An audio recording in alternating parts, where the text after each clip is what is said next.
Subscribe कर लें, click bell icon को प्रेस कर दें ताकि सारे नोटिफिकेशन आपको मिलते रहे। जेबी सेबी और बैंक प्रमोशन के संदर्भ में हम लोग यहाँ बात करें बैंक ऑफ इंडिया का प्रमोशन एग्जाम का।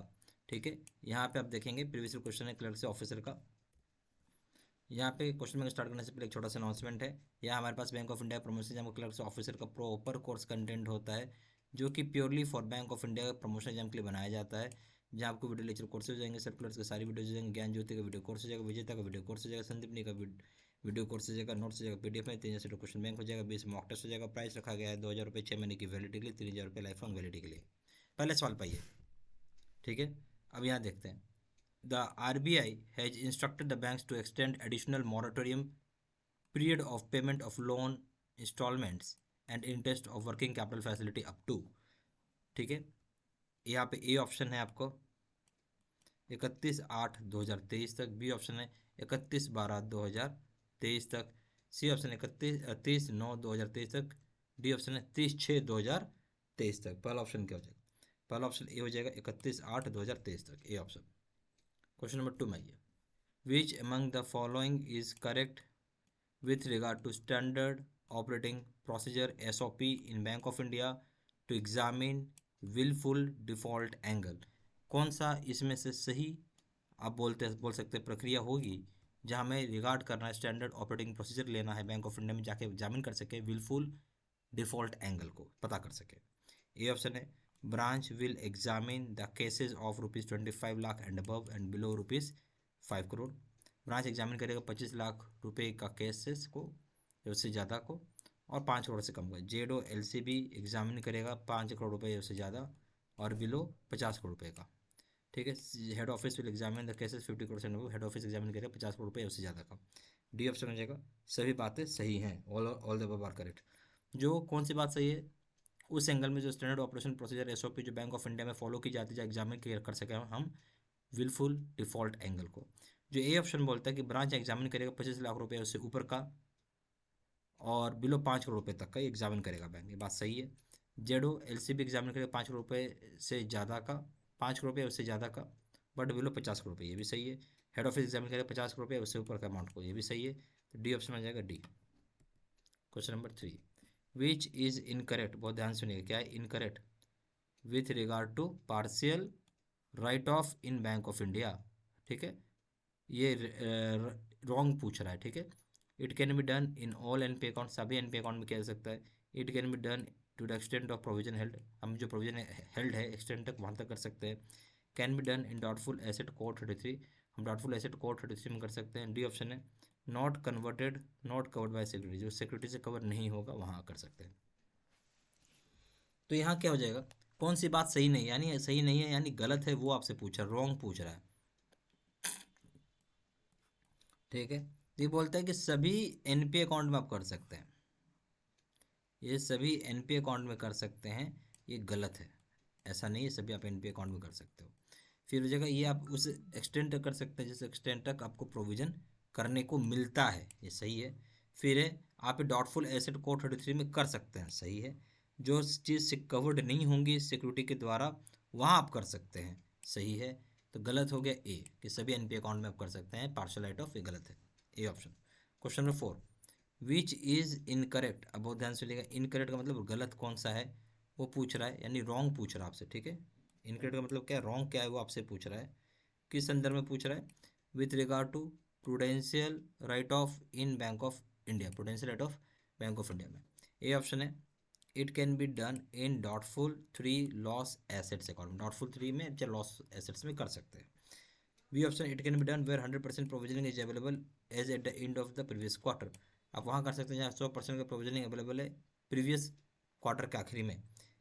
सी ऑप्शन है it is done without impacting account at branch level, इसको हम कर सकते हैं बिना इम्पैक्ट किए ब्रांच लेवल पे। डी ऑप्शन है all the above are correct, सारी बातें सही हैं। ठीक है, तो यहाँ आप देखेंगे कौन सी बात गलत हो पूछ रहा आपसे। तो यहाँ हो जाएगा क्या, इसको आप कर सकते हैं डॉटफुल 3 में, सही है। और लॉस एसेट अकाउंट में किस चीज़ के लिए? प्रूडेंशियल राइट ऑफ जो होता है बैंक ऑफ इंडिया में, डॉटफुल 3 और लॉस एसेट में आप कर सकते हैं, बात सही है।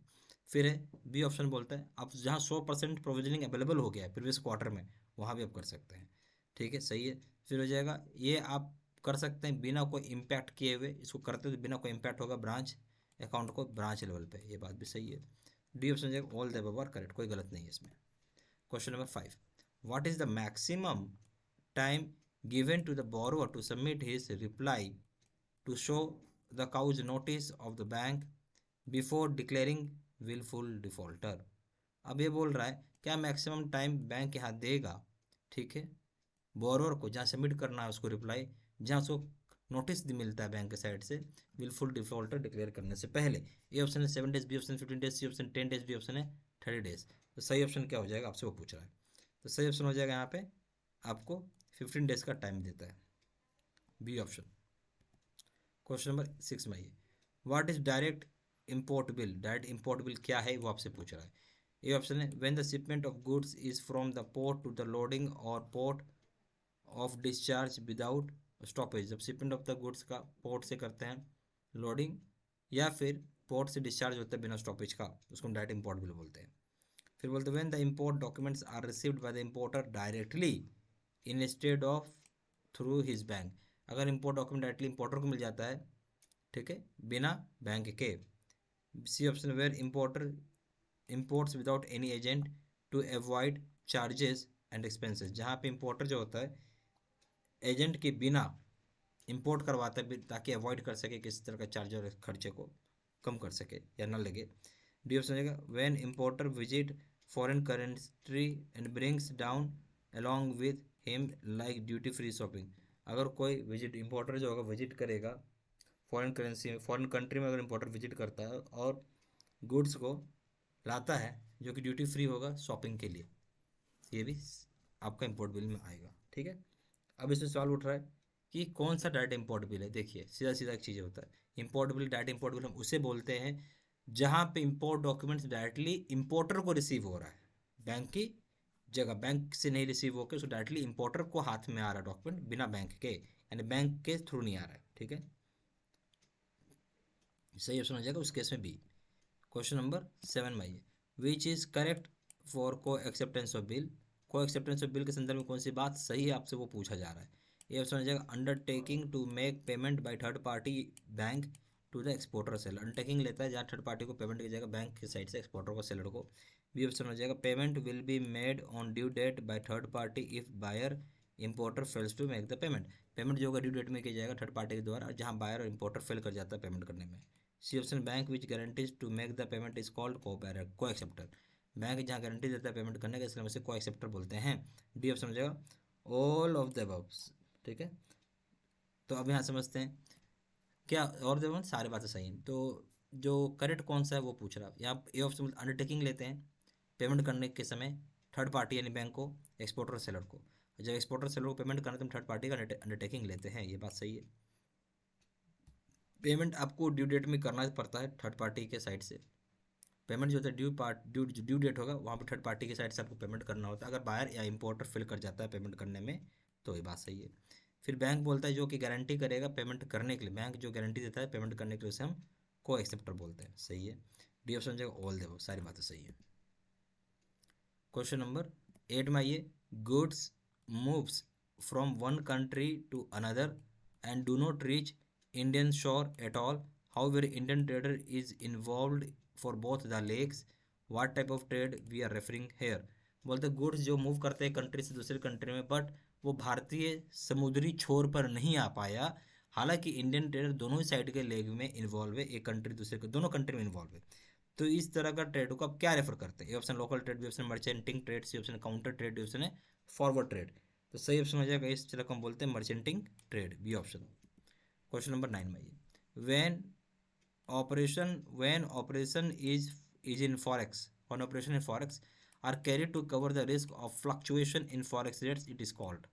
जहाँ ऑपरेशंस होता है फॉरेक्स में जो कैरी होता है ताकि कवर किया जा सके आपका जो रिस्क होता है फ्लक्चुएशन फॉरेक्स मार्केट का, फॉरेक्स रेट का, उसे हम क्या बोलेंगे। ए ऑप्शन है swap, B option arbitration, C option है हेजिंग, डी ऑप्शन है स्पेक्यूलेशन। जहाँ फॉरेक्स मार्केट में आप ऑपरेशन कर रहे हैं, रिस्क को कवर करना चाहते हैं, फॉरेक्स मार्केट में रिस्क को क्या कर रहे हैं, रिस्क जो होता है फ्लक्चुएशन को उसको आप कवर कर रहे हो, कम कर रहे हो चाहे कवर कर रहे हो, ठीक है, उसे हम हेजिंग बोलते हैं, सी ऑप्शन। क्वेश्चन नंबर 10 में आइए, when a person takes advantage by selling buying currency of in two different markets to take advantage of price differential prevailing in this market is called। बोले जहाँ पे person advantage लेता है cell करने का, by करने का करेंसी को दो डिफरेंट मार्केट में, या एडवांटेज ले रहा प्राइस डिफरेंशियल का जो प्रिवेल करता है इस तरह के मार्केट में, से हम क्या बोलेंगे? ए ऑप्शन है swap, B option arbitrage, C option hedging, D option है स्पेक्यूलेशन। हम उसे यहाँ बोलेंगे आर्बिट्रेज, एक जगह सस्ता खरीदते दूसरी जगह महंगा बेचता है, तो इसे हम आर्बिट्रेज बोलते हैं। ठीक है, बी ऑप्शन।